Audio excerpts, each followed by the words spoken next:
2 days ahead of the referendum that would decide the future of Britain, it is not certain whether the majority of voters will support remaining in the European Union or leaving the bloc. Last week's murder of a parliament member who supported membership in the 28-nation group appears to have moved some voters to switch sides. VOA's Latika Hoke reports.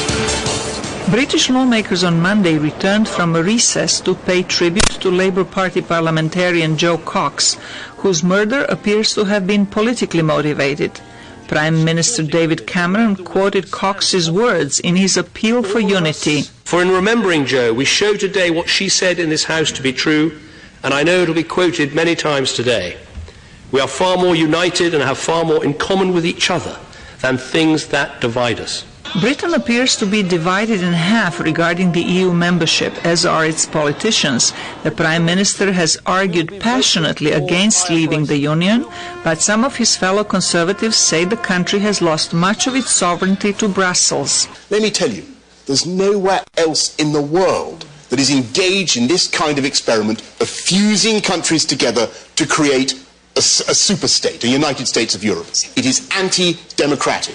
Many Britons reject the EU quotas on immigration, fearing that migrants would burden the country's welfare system. But the economic downsides to leaving the bloc may be worse. The impact will largely be negative because Britain in Europe means that you have one trading bloc. It's easier for people here to export and import, and there are a number of other ramifications.